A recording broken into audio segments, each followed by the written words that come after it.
नमस्कार दोस्तों, आप सभी देख रहे हो अनुराग की वाणी यूट्यूब चैनल। अगर अभी तक आप सभी ने हमारे यूट्यूब चैनल को सब्सक्राइब नहीं किया है तो नीचे दिए गए रेड कलर के सब्सक्राइब के बटन को दबाकर अभी के अभी चैनल को सब्सक्राइब कर लो, ताकि भविष्य में आने वाली मेरी एक भी कहानी को आप मिस ना कर सको। आज की कहानी हमें विक्रम जी ने भेजी है, तो अब मैं आप सभी को कहानी विक्रम जी के पॉइंट ऑफ व्यू से सुनाऊंगा।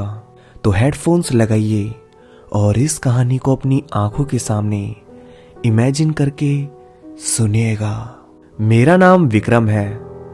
मैं एक आईटी कंपनी में मैनेजर की पोस्ट पर काम करता था। मुझे मेरी कंपनी से पता चला कि मेरी तबादला सूरत से दिल्ली में हो रही है। मैं और मेरा परिवार 4 साल से सूरत में रह रहे थे। वैसे तो मैं मुंबई का रहने वाला हूँ, पर काम के सिलसिले में मुझे यहाँ से वहाँ जाना पड़ता था। मेरे परिवार में 4 लोग थे। मैं, मेरी बीवी काव्या और मेरे 2 बच्चे नक्श और रिया। जब मेरे परिवार में ये बात पता चली कि हम दिल्ली शिफ्ट हो रहे हैं तो वो काफ़ी खुश हो गए। मेरी कंपनी का प्लान था कि मुझे दिल्ली में 2 साल रहना था और उसी कंपनी में मेरी बीवी काव्या एडवाइज़र थी। तो कंपनी ने सोचा दिल्ली वाली ब्रांच पर इन दोनों को भेज दिया जाए। इसी वजह से मेरा तबादला दिल्ली किया गया और हमें रहने के लिए एक बंगला दिया गया। मैं अपने परिवार को लेकर सूरत से दिल्ली निकल गया। वहाँ जाने के बाद हम सीधा अपने बंगले पे गए। बंगला देखने में काफ़ी बड़ा और सुंदर था। वहाँ सब कुछ ठीक था, बस एक ही दिक्कत थी कि हमारा बंगला शहर से काफ़ी हटकर था। बंगले के आसपास कोई भी घर नहीं था और बंगला सुनसान जगह पर था। हमारी गाड़ी देखकर वॉचमैन भागता हुआ आया और बंगले का एंट्री गेट खोलकर बोला, आओ साहब आओ, मैं कब से आपका ही इंतजार कर रहा हूँ। गाड़ी को पार्किंग एरिया में लगा दो साहब। इतना बोलकर वॉचमैन वहाँ से थोड़ा दूर जा खड़ा हुआ। गाड़ी को पार्किंग में लगाकर मैं अपनी गाड़ी से उतर गया और अपने बच्चे को उतारने लगा। उन्हें उतार कर मैंने काव्या को कहा, इन्हें पकड़ो, मैं तब तक सारा सामान निकाल लेता हूँ। इतना कह के मैं गाड़ी से सामान निकालने लगा। मुझे सामान निकालता देख वॉचमैन भागता हुआ आया और बोला, अरे अरे साहब, मेरे होते हुए आप क्यों कर रहे हो ये सब? आप अपने परिवार के साथ जाकर बंगला देखो, मैं आपका सामान लेकर आता हूँ। मैं अपने परिवार के साथ बंगले के अंदर चला गया और पीछे पीछे वॉचमैन हमारा सारा सामान लेकर आ गया। वॉचमैन सामान रखकर बोला, आओ साहब जी आओ, मैडम जी मैं आपको पूरा बंगला दिखाता हूँ। इतना सुनते ही मेरा बेटा नक्श तुरंत भागता हुआ अंदर चला गया और उसके पीछे पीछे मेरी बेटी रिया भी चली गई। तभी काव्या ने बोला, घर आए नहीं कि शरारत शुरू हो गई इन दोनों की। काव्या को ऐसे देख मैं और वॉचमैन हंसने लगे। वॉचमैन बोला, इन्हें खेलने दो, तब तक मैं आप दोनों को बंगला दिखा देता हूँ। आपको साफ सफाई करने की जरूरत नहीं पड़ेगी। मैडम जी, मैंने पूरा बंगला आपके आने से पहले साफ कर दिया था। मुझे पता था कि आपके दोनों बच्चे काफ़ी शरारती हैं, इसलिए मैंने सोचा आपका साफ सफाई का काम पहले ही करवा देता हूँ। काव्या ये सुन के बोली, अच्छा हुआ तुमने करवा दिया, वरना ये मेरे बच्चे कुछ करने ही नहीं देते। काव्या और वॉचमैन इस बात पर हंसने लगे। एक एक करके वॉचमैन ने पूरा बंगला दिखा दिया। घर बड़ा होने के साथ साथ काफ़ी सुंदर भी था। हमें वॉचमैन ने पूरा बंगला दिखा दिया, पर उसने ऊपर के 2 कमरे नहीं दिखाए। जब मैंने दिखाने कहा तभी वॉचमैन को उसके घर से कॉल आ गया, तो मैंने सोचा क्यों ना मैं और काव्या तब तक ऊपर का रूम देख आएं। मैंने काव्या को कहा, वॉचमैन को बात करने दो, तब तक हम ऊपर के दोनों रूम देख आते हैं। पर काव्या बोली, नहीं आप जाओ देख आओ, मैं बच्चों को देखने जा रही हूँ। मैंने कहा ठीक है, मैं जा रहा हूँ। इतना कह के मैं ऊपर की ओर चला गया। जब मैं उस कमरे के बाहर पहुंचा तो मुझे बड़ी अजीब सी बू आने लगी। ऐसा लग रहा था जैसे किसी ने इत्र लगाया हो। मुझे इत्र वाली बात थोड़ी अजीब लगी, क्योंकि हम में से किसी ने भी इत्र नहीं लगाया था। लेकिन इस बात पे ज़्यादा ध्यान नहीं देते हुए मैं आगे बढ़ गया। जैसे ही दरवाज़ा खोलने गया, वॉचमैन ने नीचे से मुझे आवाज़ लगाई, साहब नीचे आइए। मैंने कहा क्या हुआ? तो वॉचमैन एक बार फिर से बोला, आप नीचे आइए। जब मैं नीचे पहुंचा तो उसने कहा, साहब ये आप क्या कर रहे थे? मैंने कहा, तुमने हमें पूरा घर दिखाया, लेकिन ऊपर के 2 रूम्स तो तुमने दिखाए ही नहीं। और फोन पे बात करने लगे। मैं वही देखने गया था। वॉचमैन ने कहा, साहब कुछ भी हो जाए ये 2 दरवाजे कभी मत खोलना। मेरी पत्नी काव्या बोली, क्यों भाई, वो 2 कमरे क्यों नहीं खोलना है, ऐसा क्या है उन कमरों में?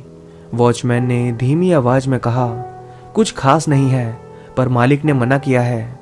घर के मालिक का कहना है कि उन दोनों कमरों में उनका कुछ सामान है और सामान कीमती है, तो किसी को भी उस कमरे को खोलने मत देना। और घर के मालिक ने ही मना किया है उन दोनों दरवाजे को खोलने से। मैंने कहा, हाँ ठीक है, नहीं खोलेंगे हम वो दरवाजे। मेरी बीवी काव्या को ये काफी अजीब लग रहा था, पर उसने कुछ नहीं कहा। फिर वॉचमैन हमें बोला, आओ मैं आप लोगों को बंगले का गार्डन दिखा देता हूँ। और फिर वॉचमैन हमें गार्डन दिखाने बाहर ले गया। बाहर आकर हमने देखा कि गार्डन काफी खूबसूरत है। यहाँ हर जगह हरे भरे पौधे और ढेर सारे फूल लगे हुए हैं। ये देख हम काफी खुश हुए। तभी वॉचमैन ने कहा, साहब एक बात और है। मैंने कहा, कौन सी बात? वॉचमैन बोला, रात के समय अकेले गार्डन ना आए और बच्चों को भी ना जाने दें। वॉचमैन की ये बात सुनते ही मेरी बीवी थोड़ा गुस्सा हो गई और बोली, अरे मतलब कमाल करते हो तुम।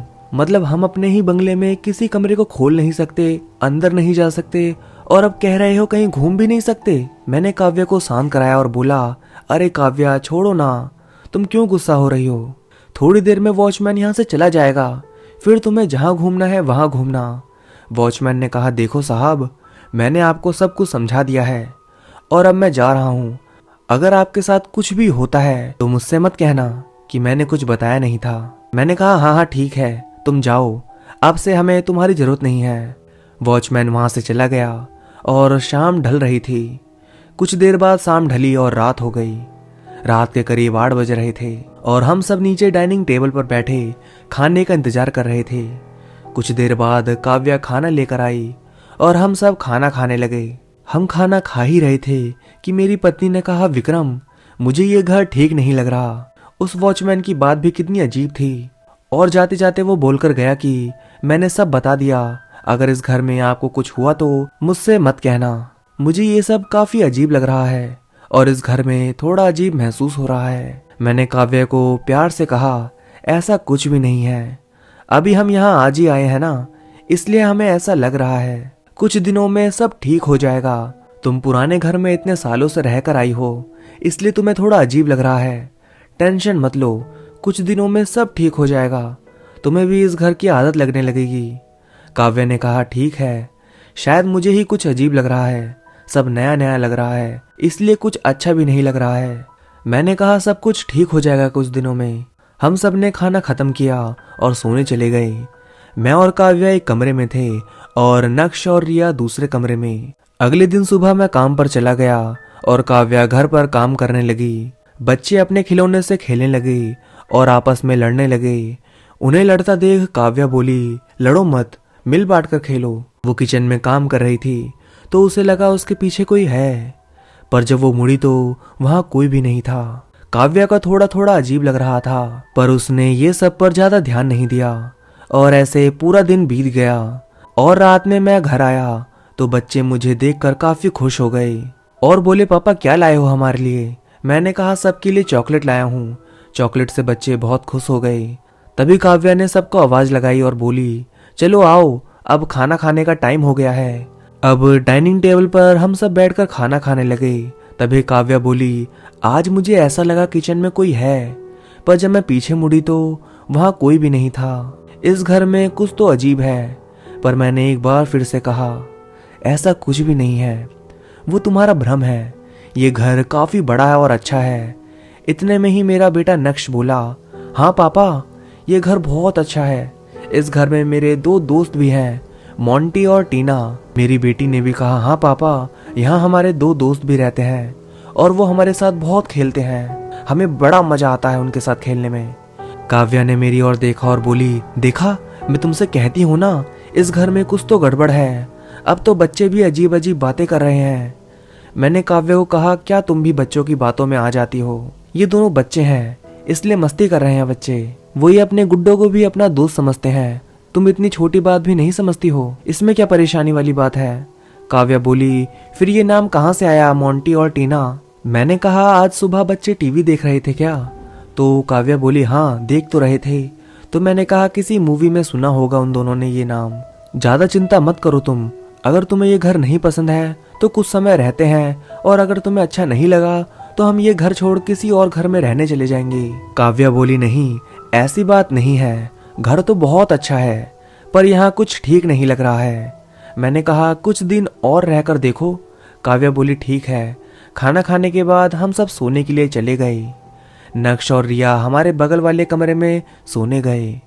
हम सब सो रहे थे, तभी अचानक से आधी रात को हमें किसी की बात करने की आवाज आई। पहले ये आवाज काव्या को आई और फिर उसने मुझे उठाया। मैंने कहा क्या हुआ, इतनी रात में क्यों नींद खराब कर रही हो? तब काव्या बोली कोई बात कर रहा है, उठो और सुनो।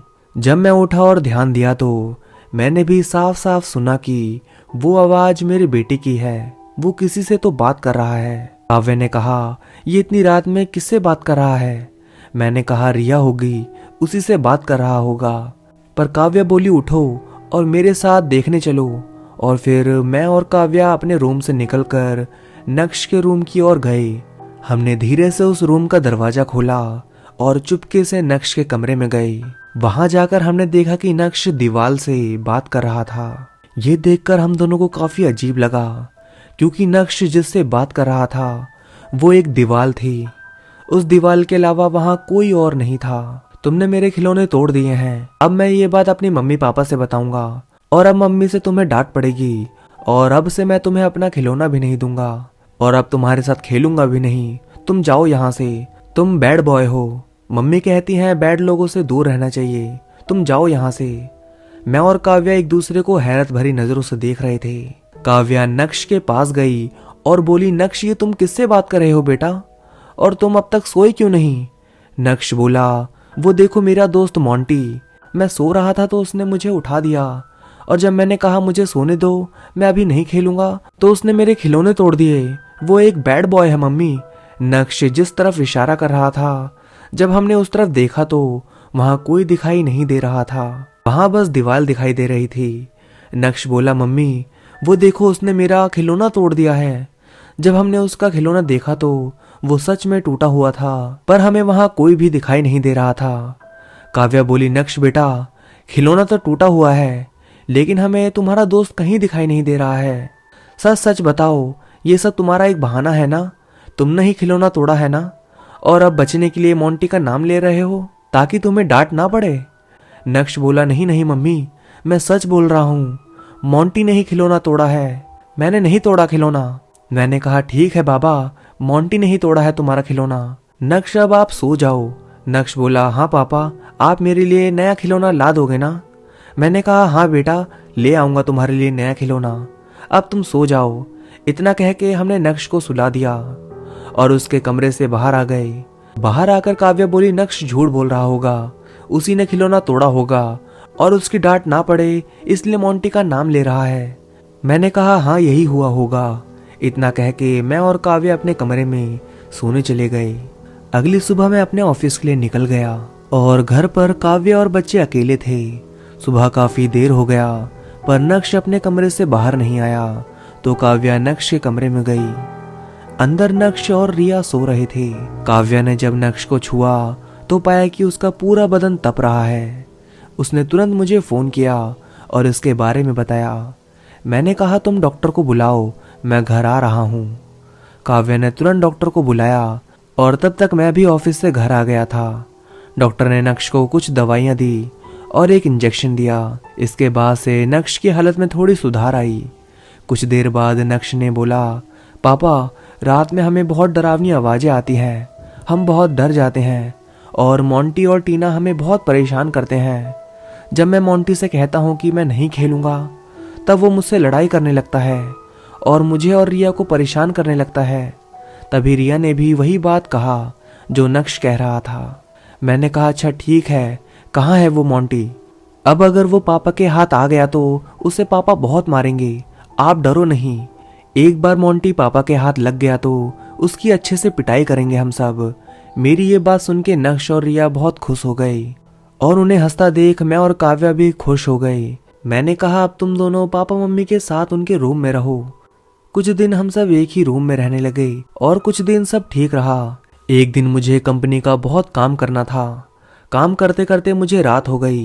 काव्या मेरा खाना लेकर रूम में आई और मैं खाना खाकर एक बार फिर से काम करने बैठ गया। काम ज्यादा होने की वजह से काम खत्म करते करते रात के 1 बज गए। काम खत्म करके मैंने सोचा सो जाता हूँ, पर मुझे थोड़ी प्यास लग रही थी तो मैंने सोचा पानी पी लेता हूँ फिर सोऊंगा। और मैं पानी पीने के लिए किचन की तरफ चला गया। किचन में जाकर मैंने फ्रिज खोला और पानी की बोतल निकालकर पानी पीने लगा। मैं पानी पी ही रहा था कि मुझे किसी के चीखने की आवाज आई। आवाज बहुत भयानक थी। वो आवाज सुन के मैं काफी डर गया और बोतल रख के आवाज की तरफ बढ़ने लगा। जहां से आवाज आ रही थी मैं वहीं चल पड़ा। चलते चलते मैं बाहर के दरवाजे पर आ गया। वहां जाकर पता चला कि ये आवाज गार्डन की तरफ से आ रही है। मैं दरवाजा खोलकर गार्डन में चला गया। गार्डन में जाकर मैंने देखा चांद की रोशनी चमक रही है। जब मैं यहाँ से वहां देखा कि आवाज कहाँ से आ रही थी तो मुझे गार्डन में कोई भी दिखाई नहीं दे रहा था। मैं वापस से बंगले में जाने लगा।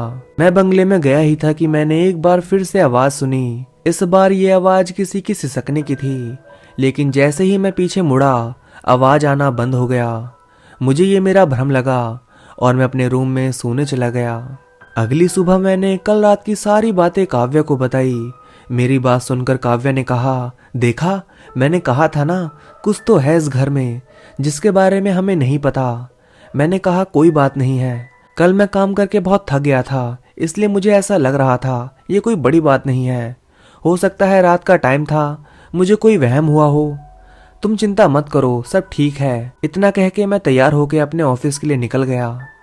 कुछ दिन तक सब कुछ ठीक था और अब हमें लगने लगा था कि सब ठीक है, लेकिन अब जो हमारे साथ होने वाला था उस दहशत और बर्बादी के बारे में हमने कभी सोचा नहीं था।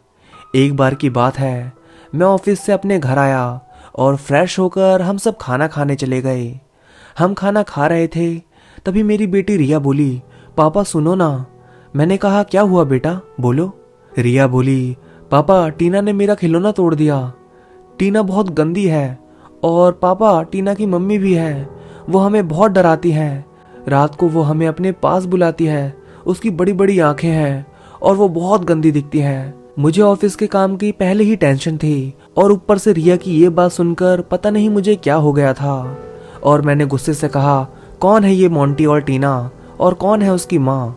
मेरे सामने आओ, अगर तुम्हें हिम्मत है तो सामने आओ। गुस्से में मैंने टीना और मोंटी को बहुत बुरा भला कहा। फिर जब मुझे एहसास हुआ कि मैंने कुछ ज्यादा ही गुस्सा कर दिया तो मैंने बच्चों का मन रखने के लिए कहा, देखो ना, मैंने कहा था ना ये मोंटी और टीना कोई नहीं है, ये सब आपके टॉयज के नाम है। आप लोग तो ऐसे ही डरते हो उनसे। मेरे इतना कहते ही पूरे घर की लाइट चालू बंद होने लगी और एक एक करके घर की सारी लाइट फ्यूज होकर फूट गई। लाइट फूटने की वजह से पूरे घर में हर जगह अंधेरा छा गया। एक पल के लिए मेरी बीवी और बच्चे काफी डर गए। मेरी पत्नी ने कहा, विक्रम ये क्या हो गया, बच्चे काफी डर रहे हैं, कुछ करो। मैंने कहा रुको, मैं फ्लैश लाइट जला रहा हूँ। फ्लैश लाइट जलाकर मैंने कहा तुम सब यहीं रुको, मैं इलेक्ट्रीशियन को लेकर आता हूँ। मैं तुरंत बंगले से बाहर निकलकर इलेक्ट्रीशियन ढूंढने निकल गया। उस रात मैंने कितने ही इलेक्ट्रीशियन को फोन किया और बुलाया, पर कोई आने को तैयार नहीं था। कुछ कह रहे थे वो जगह खतरनाक है, तो कुछ कह रहे थे उस बंगले में भूत प्रेत है। उनका कहना था वो इस बंगले में आकर अपनी जान नहीं गंवाना चाहते हैं। बड़ी मुश्किल से एक इलेक्ट्रीशियन मिला, वो भी डबल पैसे ले रहा था काम करने का, पर मुझे बच्चों की फिक्र थी तो मैंने कहा अच्छा ठीक है चलो मेरे साथ। वो यहाँ आकर सारी लाइटें ठीक करने लगा और उस इलेक्ट्रीशियन ने हमें बताया कि ये बंगला कई सालों से खाली पड़ा था और लगता है आप लोगों को यहाँ के बारे में किसी ने कुछ भी बताया नहीं है। आप लोग यहाँ क्यों रह रहे हो? क्या आप लोगों को अपनी जान प्यारी नहीं है? मैंने बड़ी हैरत से उससे पूछा, इसका क्या मतलब है? उसने कहा आप लोगों को नहीं पता, इस घर में भूत है। इस घर में एक औरत और उसके बच्चों की आत्मा भटकती है, इसलिए यहाँ कोई आना नहीं चाहता।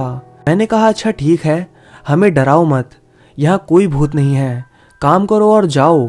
इलेक्ट्रीशियन बोला अच्छा ठीक है, आपको मेरी बातों पर भरोसा नहीं है तो इंतजार करो और देखो क्या होगा आप लोगों के साथ। पिछली बार जो यहाँ रहने आए थे उनकी तो लाश भी नहीं मिली थी, पता नहीं आप लोगों के साथ क्या ही होगा। मैंने कहा अरे ये तुम कैसी बात कर रहे हो, बच्चे हैं यहाँ, कम से कम सोच समझ कर तो बोलो। वो बोला चेतावनी दे रहा हूँ साहब, अब आप देख लो क्या करना है। इतना कह के वो बोला काम खत्म हो गया है साहब, मैं जा रहा हूँ यहाँ से, और रुकूंगा तो मैं भी फंस जाऊंगा। आपका घर है, करो मनमानी, मैं तो जा रहा हूँ। इतना सुन के काव्या बोली क्या तुम यहाँ पहले भी काम कर चुके हो? तो इलेक्ट्रीशियन ने जवाब दिया हाँ कर चुका हूँ। यहाँ इस घर में कोई आना नहीं चाहता है, पर मैं हिम्मत दिखाते हुए आता हूँ और दुगने पैसे लेकर काम करता हूँ। इतना कह के वो चला गया। उसके जाने के बाद काव्या और मेरे दोनों बच्चे काफी डर गए थे। काव्या ने मुझसे इस बारे में बात की और कहने लगी अब भी आपको भरोसा नहीं हुआ क्या? क्या चाहते हो, बच्चों की जान क्यों खतरे में डालना है? ये सब सुन के मैंने कहा नहीं नहीं काव्या, कुछ तो गड़बड़ है, इस घर में अब यहाँ रुकना सही नहीं होगा। मैं कल सुबह ही बॉस से बात करता हूँ और हम कुछ दिन बाद यहाँ से कहीं और चले जाएंगे। उस रात हम सब एक ही रूम में थे। कैसे न कैसे तो हमने रात बीतने का इंतजार किया। समय काफी धीरे धीरे बीत रहा था। ऐसा लग रहा था घड़ी चली नहीं रही है। आधी रात बीती ही थी कि किचन से कुछ गिरने की आवाज आई। आवाज सुन के सब बहुत डर गए। मेरे बच्चे मुझसे लिपट गए और रोने लगे। उन्होंने कहा पापा पापा अब हम यहाँ नहीं रहेंगे, मोंटी और टीना गुस्सा हो गए हैं और अब वो हमें बहुत परेशान करेंगे। और तो और उन्होंने कहा था हमारी मम्मी तुम्हें छोड़ेगी नहीं, उनकी मम्मी बहुत डरावनी है। पापा हमें बहुत डर लगता है इस घर में। बच्चों की बात सुन के मुझे और काव्या को काफी बुरा लग रहा था। हमें लग रहा था कि इनकी इस हालत के पीछे हम दोनों का हाथ है और हमारी वजह से इनके दिमाग पर असर पड़ रहा है। मैं और काव्या दोनों बच्चों को चुप करा के उनके साथ लेट गई। उन दोनों को सुलाने के बाद हम दोनों उठे और आपस में बात करने लगे कि किचन में कौन है, हमें जाकर देखना चाहिए, और अगर वहाँ कोई नहीं है तो ये बस एक भ्रम होगा हम सबका। मेरी बातों से काव्या बोली आपको अभी भी बच्चों और बाकी लोगों पे भरोसा नहीं हुआ? क्या जानना चाहते हो आप? बच्चों को खतरे में नहीं डालना है मुझे, आप चुपचाप इसी कमरे में रहो, कोई जरूरत नहीं है बाहर जाने की। काव्या और मेरी बहस हो गई और हम लड़ने लगे। तभी एक बार फिर किचन से प्लेट गिरने की आवाज आई। मैंने कहा देखो एक बार फिर से कुछ है बाहर, कम से कम एक बार चल के देखते हैं आखिर क्या है बाहर। मेरी एक भी बात काव्या नहीं मान रही थी, पर आखिर में मैंने उसे मना ही लिया और बाहर चलने को राजी कर लिया। काव्या और मैं धीमे पांव अपने रूम का दरवाजा खोल के बाहर गए। बाहर जाकर हमने देखा कि पूरा फर्श कीचड़ से सना हुआ है। ऐसा लग रहा था जैसे कोई फर्श पर गंदे पांव से भाग रहा था, पर हमें वहां कोई भी दिखाई नहीं दे रहा था। आवाज किचन से आ रही थी, इसलिए मैंने काव्या को कहा पहले किचन में चलो, वहां क्या है देखते हैं। यहाँ कुछ देर आकर देखेंगे ये गंदगी कैसे आई। काव्या ये सबसे डरी हुई थी। वो कहने लगी वहां जाना मुझे ठीक नहीं लग रहा है, देखो ये पूरा फर्श गंदा पड़ा है, यहाँ कुछ तो गड़बड़ है, चलो वापस अपने कमरे में चलते हैं।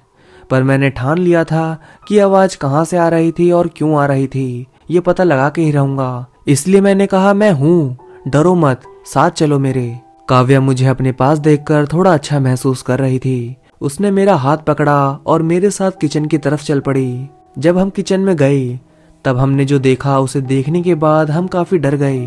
हमने वहां देखा कि एक औरत एक एक करके किचन के सारे प्लेट फेंक रही है और कुछ ढूंढने की कोशिश कर रही है। ऐसे अनजान औरत को अपने घर में पाकर हम डर गए और काव्या ने मेरा हाथ और जोर से पकड़ लिया और बोली अरे वो कौन हो तुम और हमारे घर में क्या कर रही हो? इतनी रात में किसी के घर नहीं जाना चाहिए, समझ नहीं आता है क्या? मैंने भी काव्या की बात को सुनते हुए कहा अरे क्या ढूंढ रही हो, इतनी रात में क्या करने आई हो, फौरन निकलो मेरे घर से।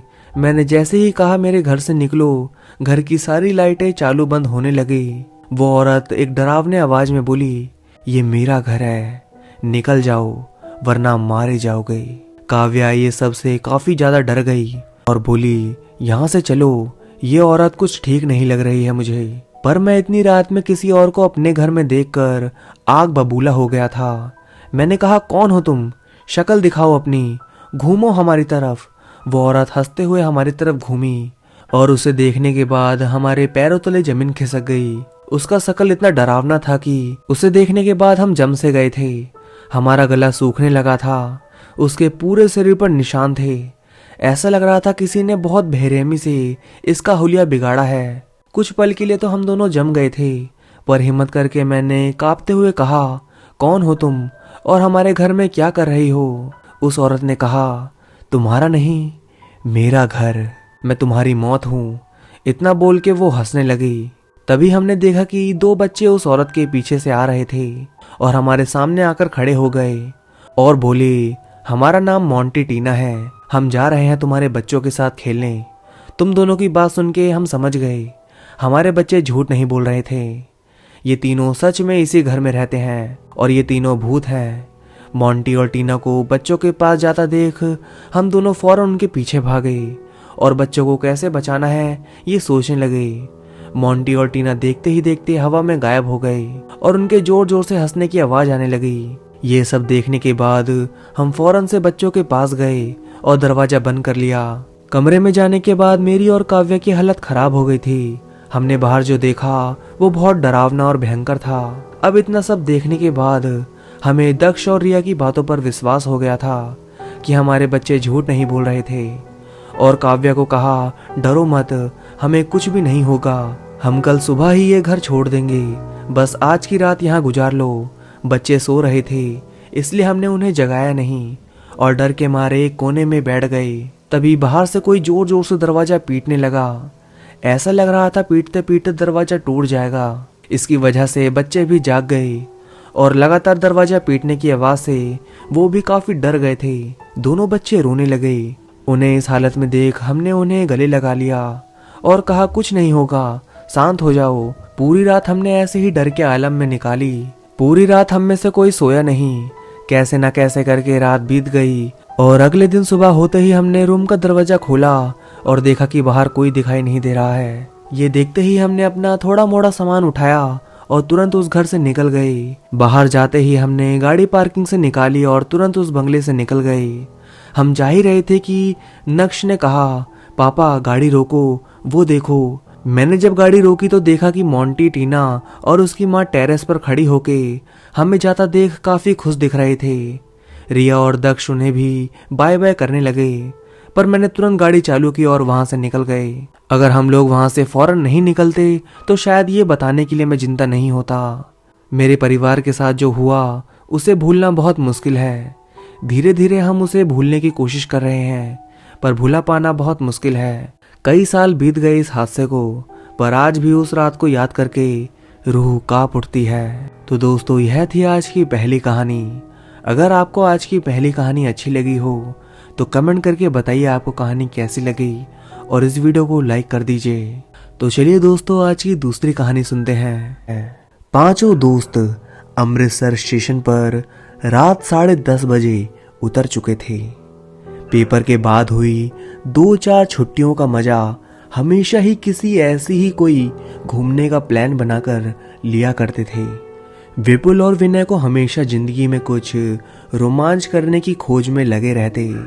तभी उन्होंने बाकी दोस्त प्रखर, सुदेश और निशा, जो कि सुदेश की गर्लफ्रेंड थी, सबको माउंट आबू चलने के लिए ही कहा था।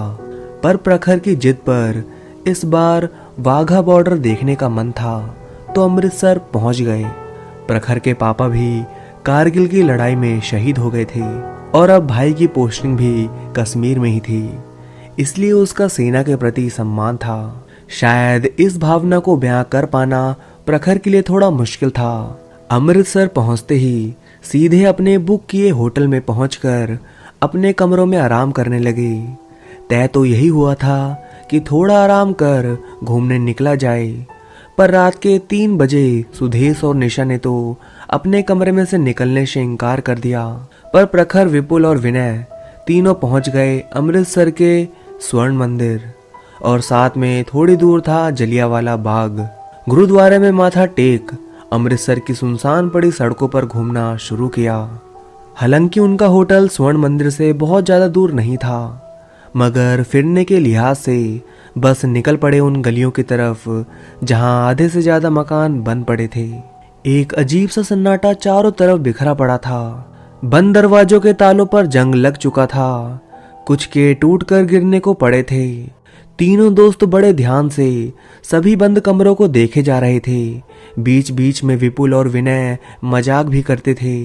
ये तो काफी बड़े घर है, पर लगता है कोई सालों से लौट कर नहीं आया। विपुल बोला, चल हम कब्जा कर लेते हैं यार। सुदेश और निशा को वेडिंग गिफ्ट में होम स्वीट होम गिफ्ट करेंगे, कहकर दोनों जोर से हंसने लगे।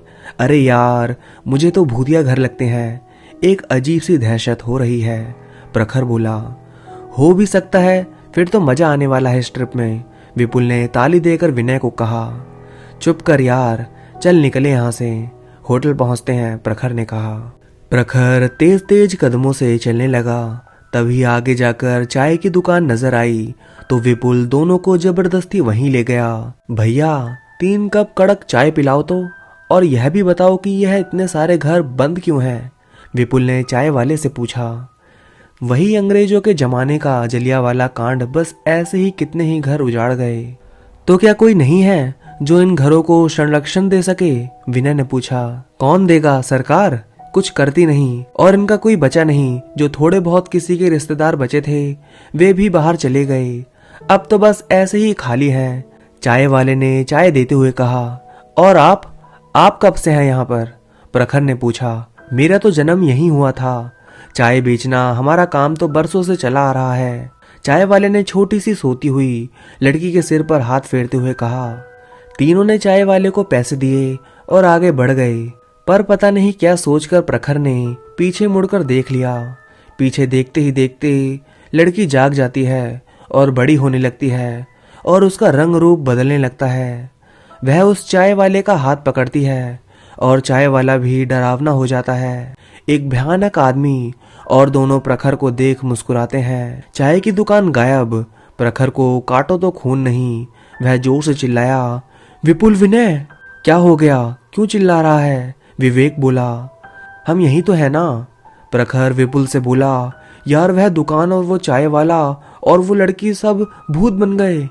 प्रखर बहुत डरा हुआ था। देख भाई, कल सुबह बात करते हैं, बहुत थक चुके हैं। और उस चाय वाले की बात सुनकर मैं समझ सकता हूँ कि तेरे दिमाग में क्या चल रहा होगा। जो भी है, होटल चलते हैं, आराम करते हैं।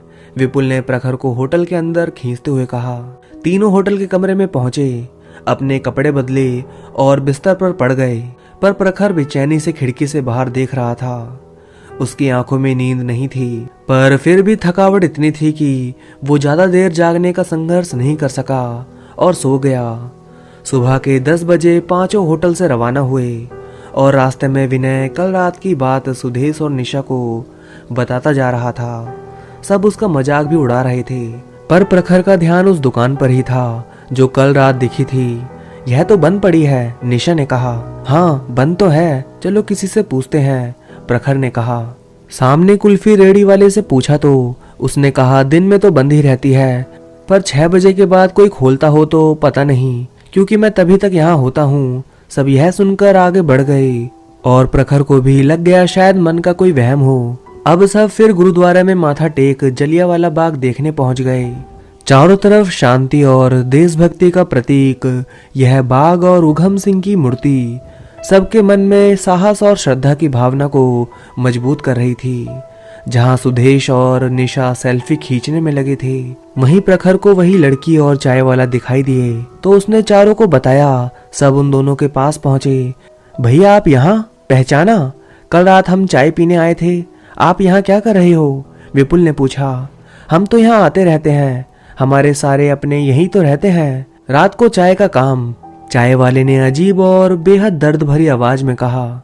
वो छोटी लड़की ने चाय वाले का हाथ पकड़ा हुआ था। आप हमारे साथ फोटो खिंचवाएंगे? निशा ने कहा। और प्रखर सबकी फोटो खींचने लगा। प्रखर ने फोटो खींचते वक्त यह महसूस किया कि कैमरे में वह लड़की बड़ी नजर आती है। वह डर गया और कैमरा निशा को दे दिया। निशा ने सेल्फी खींची और वह चाय वाले को थैंक यू बोल बाग से बाहर आ गए। निशा ने सारा दिन शॉपिंग की। फिर शाम को सारे दोस्त वाघा बॉर्डर पहुंचे। देश की सेना को देख प्रखर को अपने पिता की याद आई। सभी दोस्तों ने उसे गले लगाया और भारत माता की जय और वंदे मातरम के नारे लगते हुए सभी एक ढाबे में खाना खा रहे थे।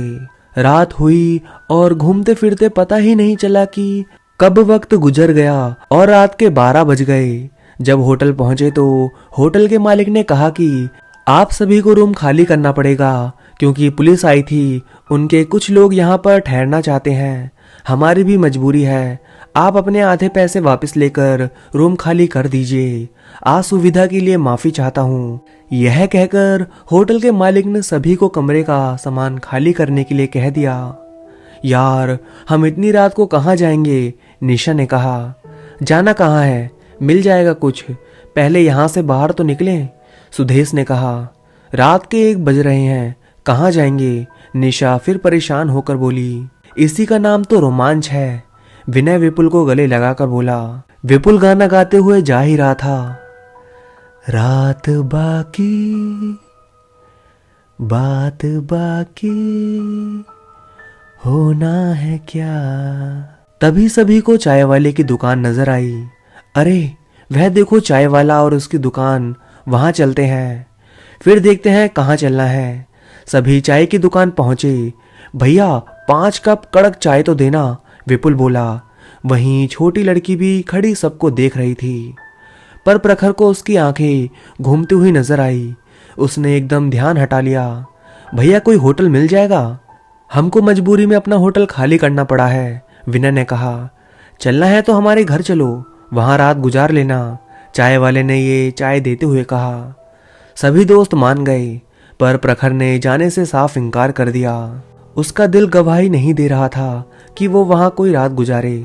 सबने उसे समझाया, यार प्रखर, रात की तो बात है, फिर सुबह कहीं और निकल लेंगे।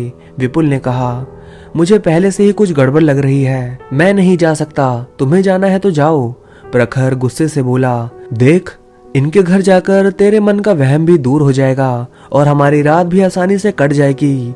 सुदेश ने भी यही कहा। हाँ, जिद ना करो प्रखर, शॉपिंग करके मैं बहुत थक गई हूँ, निशा ने भी यही कहा।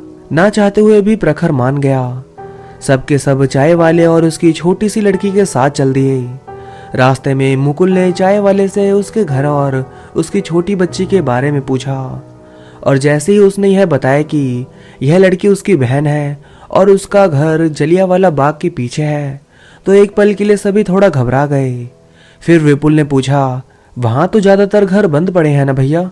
नहीं, हमारा घर तो खुला है, हम तो बंसी चाय वाले के नाम से यहाँ मशहूर थे, चाय वाले ने उत्तर दिया। यह कहते ही लड़की की बदलती आंखों का रंग इस बार सुदेश ने भी देख लिया, और प्रखर तो पहले ही डर के मारे पीछे चल रहा था। जैसे जैसे वह उसकी गली की तरफ बढ़ रहे थे, वैसे वैसे ही अंधेरा खौफनाक होता जा रहा था। निशा को लगा कि उसके और सुदेश के साथ कोई और भी चल रहा था। सभी बंद पड़े मकान के ताले खुलते हुए से नजर आए। फिर उसने अचानक मुंह फेरा तो सब गायब। निशा थोड़ा डर गई और सुदेश का हाथ कसकर पकड़ लिया। तभी सुदेश ने पूछा, क्या हुआ?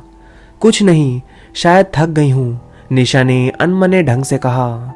बस अभी पहुंचने ही वाले हैं, फिर आप सब आराम ही आराम कर लेना।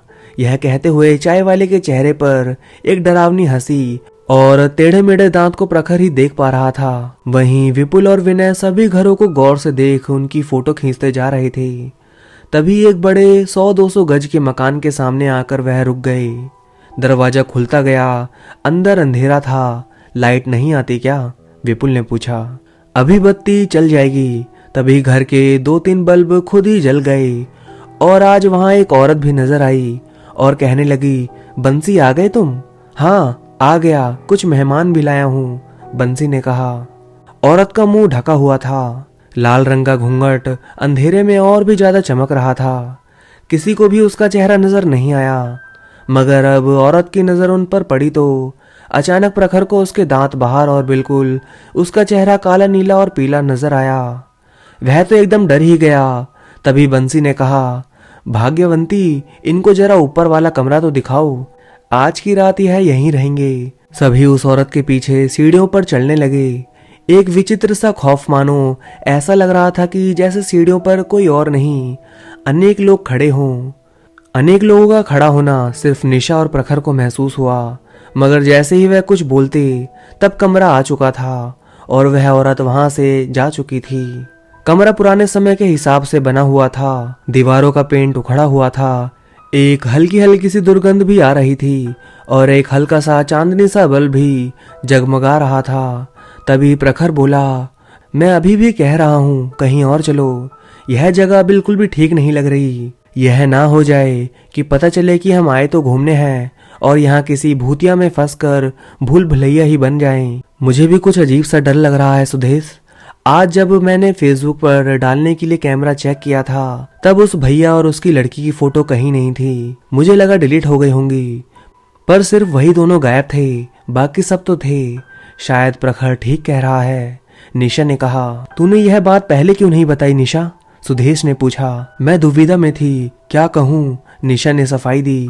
यार वक्त देखो, रात के 1 बजने वाला है, फिर कुछ ही देर में सुबह हो जाएगी। तुम लोगों से थोड़ा सब्र नहीं होता? चल यार विपुल, मेरे दिमाग में कुछ खुराफाती चल रहा है, चल छत पर चलकर बात करते हैं। इन डरते हुए लोगों को यहीं रहने दो। यह कहकर विपुल और विनय कमरे से बाहर निकल गए।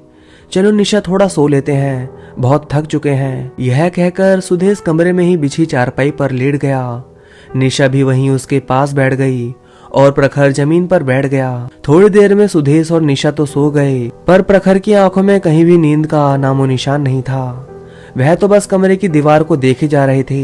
ऐसा लग रहा था कि जैसे इस कमरे का कोई डरावना गुजरा हुआ कल हो, जो अभी उसके सामने शुरू हो जाएगा। और हुआ भी वही। उसे टूटे हुए पंखे पर कोई लटका हुआ नजर आया और अचानक गायब हो गया।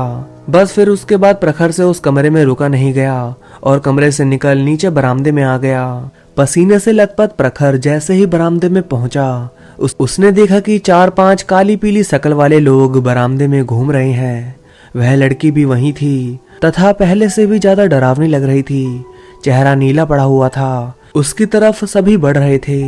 ऐसा लग रहा था सब उसके शरीर के अंदर घुस जाएंगे और वह कुछ नहीं कर पाएगा। तभी वह जोर से चीखा और वहां सो रहे निशा और सुदेश भी जाग गए और भागते हुए नीचे आए। और तभी विपुल और विनय हंसते हुए कैमरा लेकर आ गए और सब कुछ ठीक हो गया। वह डरावने लोग सही हो गए, 2 औरतें और 2 आदमी, पर वह लड़की नहीं थी। यह सब हमारा किया हुआ था। हमने भैया से बात कर ली थी, हम यह डरावनी वीडियो अपलोड करेंगे और तहलका मचा देंगे। देखना कितने ज्यादा लाइक आते हैं और खूब पैसा भी मिलेगा। विनय ने कहा। तू पागल है, तूने मेरी जान निकाल दी थी, प्रखर ने विपुल को धक्का देते हुए कहा। निशा और सुदेश ने भी डांट लगाई। प्रखर ताजी हवा लेने छत पर चला गया। निशा और सुदेश भी वापस कमरे में आ गए। विपुल और विनय वही कैमरा चेक करने लगे।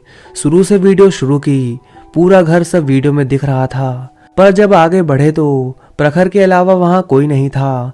बस वीडियो में प्रखर चीखते हुए दिख रहा था। यह क्या, बाकी सब लोग कहाँ गए?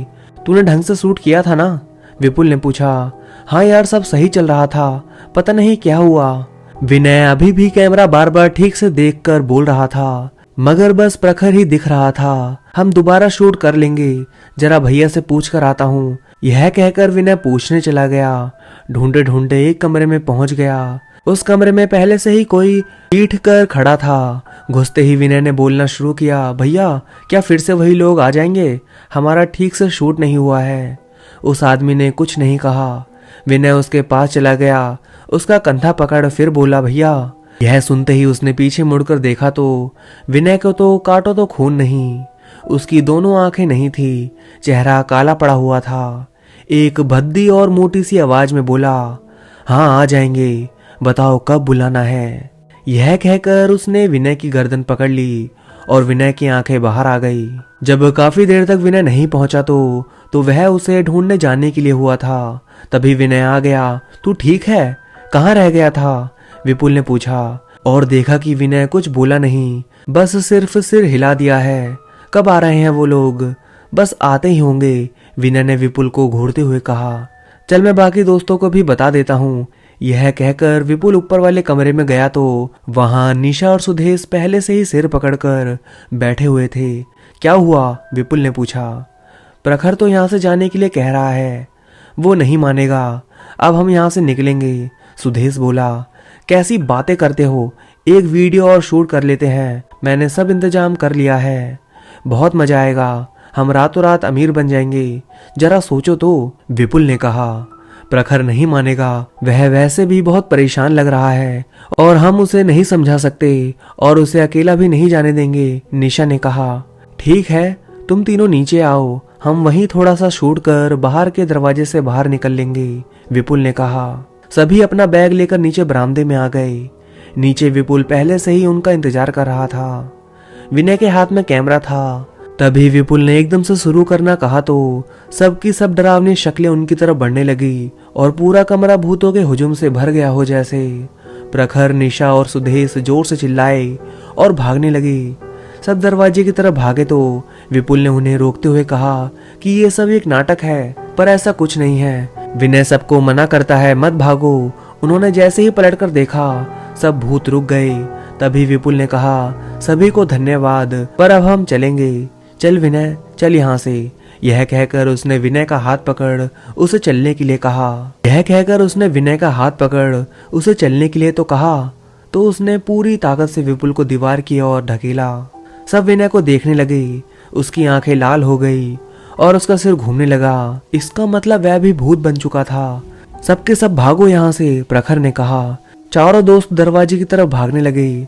सबने दरवाजा खोला और भागते भागते सड़क पर आ गए। फिर एक बंद घर के पास हाफते हाफते रुक गए। मैंने कहा था ना कि कोई गड़बड़ है, मगर मेरी सुनता कौन है। अब भुगतो, प्रखर ने चिल्लाते हुए कहा।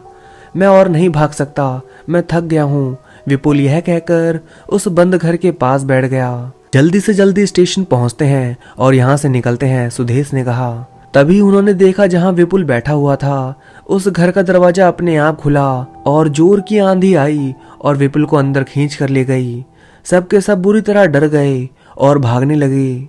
आगे वो भाग रहे थे और पीछे उनके भूत बन चुका विनय भाग रहा था। छोटी छोटी गलियों में भागते हुए तीनों दोस्त एक खुले घर में पहुंचे। पीछे मुड़कर देखा तो कोई नहीं था। अब क्या करें, ऐसे तो हम सबके सब मारे जाएंगे, निशा ने रोते हुए कहा। कुछ नहीं होगा, बस कुछ घंटों बाद सुबह होने वाली है, फिर यहाँ से निकल जाएंगे, सुदेश ने उसे गले लगाते हुए कहा। तभी प्रखर ने उस घर की तरफ देखा तो वह भी घर किसी खंडर से कम नहीं था। सामने कुछ तस्वीरें लगी थी, शायद उसी घर के लोग थे। एक जगह पूरा परिवार, एक जगह कुछ बच्चों की तस्वीरें। उसी बच्चों में वह छोटी लड़की जो तस्वीर में दिखाई दे रही थी। प्रखर ने सुदेश और निशा को भी दिखाया। उन्होंने उस तस्वीरों में भी वह चाय वाला भैया दिखाई दिया। सब बुरी तरह डर गए। तस्वीर के पीछे लिखा था 1919। इसका मतलब यह लोग तो मर चुके हैं। जलियांवाला बाग में मरने वाले लोगों में यह भी थे, और वो जो हमें उस घर में दिखाई दिए वे इनका पूरा परिवार होगा। तभी मैं कहूँ कि उनकी तस्वीर कैमरे में क्यों नहीं आई। इसका मतलब विपुल और विनय सच के भूतों के साथ शूटिंग कर रहे थे। ओ माय गॉड, निशा ने सिर पकड़कर कहा। अब क्या होगा, सुदेश ने भी कहा। कहीं यह घर भी तो भूतिया तो नहीं है, थोड़ा अंदर चलते हैं, अगर यहाँ छुपा जा सकता है तो फिलहाल छुपने में कोई भी बुराई नहीं है। सभी अंदर के कमरों की तरफ चल पड़ते हैं। प्रखर और सुदेश अपने अपने फोन की लाइट जलाकर अंधेरे में चलने की कोशिश करते हैं। जैसे ही एक बंद कमरे का दरवाजा खोलते हैं तो अंदर देखते हैं कि चारपाई पर एक आदमी लेटा हुआ होता है। उन्हें देखते ही वह जाग जाता है। उन तीनों को लगता है शायद यह आदमी कोई भूत हो, इसलिए जब वो भागने लगते हैं तब वो उन्हें रोक लेता है और उनसे उनकी कहानी पूछता है। जब उन्हें बताते हैं कि उनके साथ अब तक क्या क्या हो चुका है। हाँ, यह सही है कि मैंने भी सुना था कि जलियांवाला बाग में मरे हुए लोगों की रूहें यहाँ आती हैं, पर तुम जिनकी बात बता रहे थे वो भाई बहन तो उस बाग में नहीं मरे, पर यहाँ पर बहुत सालों पहले चोरी हुई थी। उन चोरों ने ही उन्हें बेरहमी से मार डाला था। वे तो उस दिन बाग में नहीं गए, अपितु वे तो दोनों ही बच चुके थे, मगर एक रात की डकैती ने उन दोनों की जान ले ली। वो बेचारा तो अपनी चाय बेचता था, नाम था उसका बंसी चाय वाला। बस जब वो मर गए तो सबको मारना शुरू कर दिया। उन चोरों डाकुओं को भी वे मार चुके हैं और सब के सब इन्हीं बंद तालों में भटकते रहते हैं। और जब तुम जैसे नासमझ लोग उन्हें मिल जाते हैं तो तुम्हारे जैसों का भी शिकार हो जाता है। उस आदमी ने बड़े ही इत्मीनान से सारी कहानी सुनाई। आप यहाँ क्या कर रहे हैं, प्रखर ने पूछा। मैं तो चोर हूँ, आज यहाँ आ गया था, उस आदमी ने कहा। अब यहाँ से कैसे निकला जाए, निशा घबरा कर बोली। तभी उसके सामने की खिड़की अपने आप खुलने लगी और तो और वहां से भी कोई साया आया और एक ऐसी डरावनी शक्ल में परिवर्तित हो गया और अपना हाथ लंबा कर निशा की तरफ बढ़ने लगा। और जैसे ही उसका हाथ निशा के गले तक पहुंचा, वो सब फिर से कमरे से निकल भागे। उनके साथ वो आदमी भी था। इस बार घर के दरवाजे बंद हो गए और वो एक कमरे से दूसरे कमरे की तरफ भागने लगे, मगर हर तरफ वो काला साया उनका पीछा कर रहा था। पर तभी देखा कि एक कमरे में विपुल खड़ा है और उसकी आंखें चमक रही हैं। यार तू ठीक है ना? सुदेश ने पूछा। हाँ ठीक हूँ, पर हम सब मारे जाएंगे। चलो सब किसी सुरक्षित जगह पर चलते हैं, विपुल ने भारी सी आवाज में कहा। कहाँ? और तुम तो कह रहे हो कि हम सब मारे जाएंगे, प्रखर ने पूछा। अगर तुम मेरे साथ नहीं चले तो जरूर मारे जाओगे। सब के सब विपुल के पीछे पीछे चलने लगते हैं। अब उस मकान का दरवाजा खुल चुका है। वह अपने उन तीनों दोस्त और उस आदमी को लेकर एक और बंद ताले वाले मकान की तरफ ले जाता है। जैसे ही विपुल की नजरें उस ताले को देखती है, वह ताला टूट जाता है। यह ताला कैसे टूटा? सुदेश के इतना बोलते ही विपुल का हाथ बड़ा होकर सुदेश की तरफ बढ़ने लगता है। सब फिर भागते हैं। निशा का थकान से बुरा हाल है। मुझे लगता है यहाँ से भागना फिजूल है। सब जगह वही भूत प्रेत और आत्माएं हैं, आदमी ने कहा। हमें तो किसी तरह स्टेशन पहुंचना है, बस ताकि हम जल्द से जल्द यहाँ से निकलें, प्रखर ने कहा। तुम्हें स्टेशन में पहुंचा दूंगा, आदमी ने कहा। आप कैसे पहुंचाएंगे? आपको रास्ता पता है जहां हमें फिर ऐसा खतरा नहीं मिलेगा? सुदेश ने अपने मन का सवाल पूछा था। तुम जाना चाहते हो तो मेरे पीछे पीछे चलो, वरना तुम्हारी मर्जी, मैं तो यहाँ से निकल ही जाऊंगा। यह कहकर आदमी आगे आगे चलने लगा। तीनों दोस्त रुककर सोचने लगे। जिस पर भरोसा कर रहे हैं वे सब धोखा दे रहे हैं, सब हमें मारने में लगे हुए हैं। ऐसे में अब इस चोर आदमी पर भरोसा करना ठीक है क्या? निशा ने कहा। और अब हम कर भी क्या सकते हैं निशा?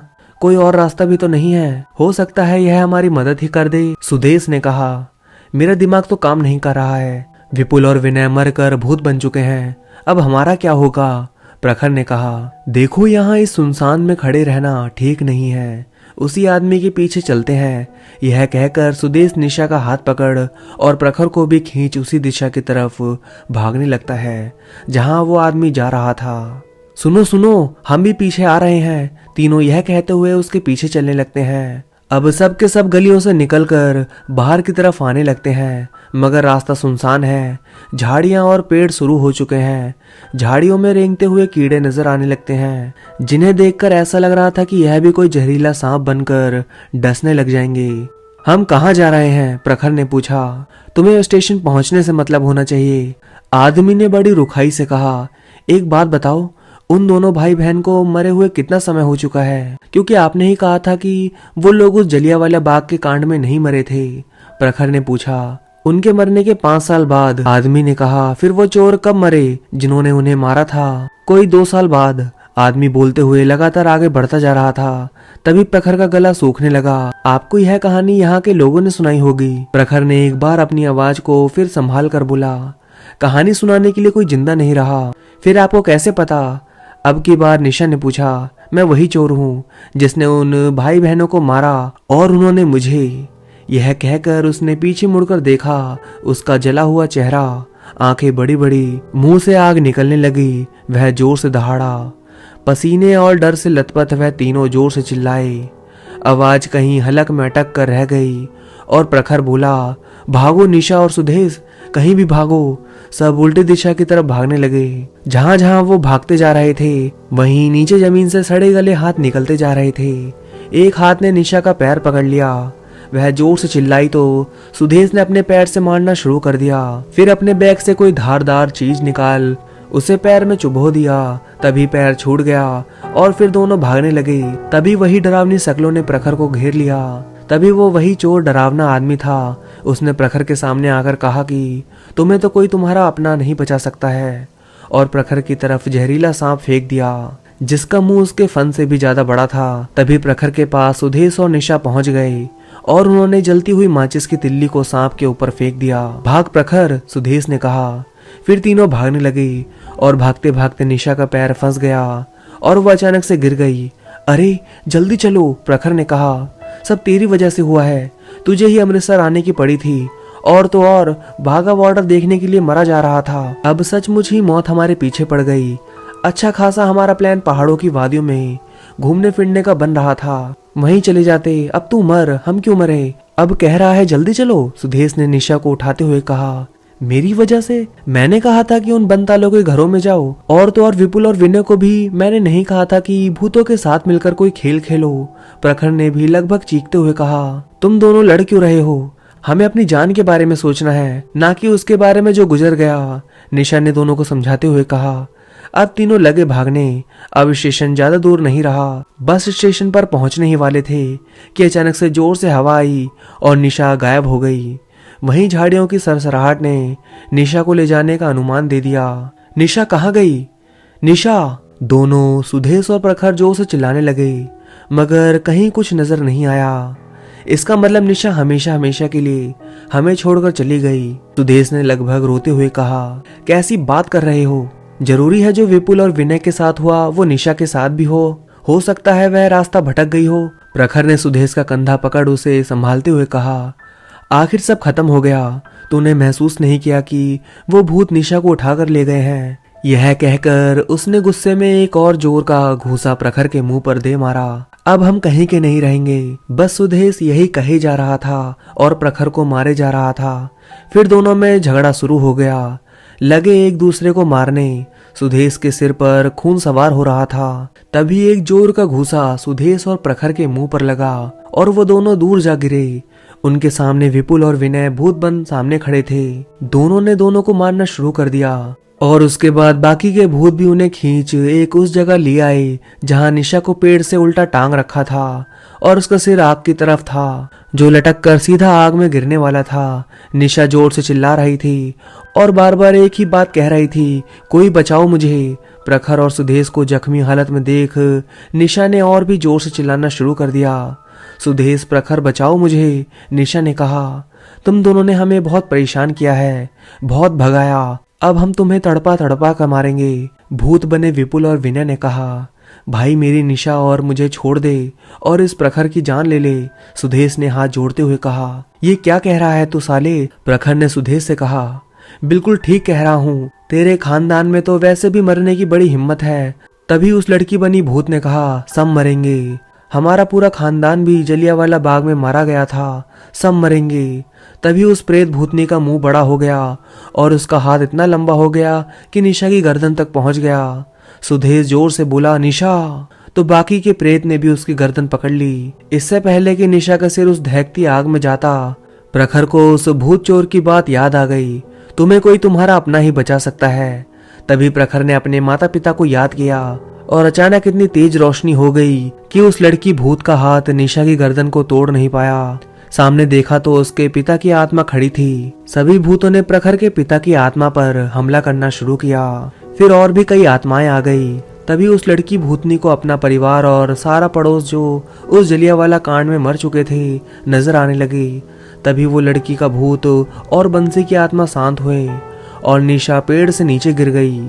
भागो बेटा, स्टेशन पहुंचो, बस पीछे मुड़कर मत देखना, उसके पिता की आत्मा ने कहा।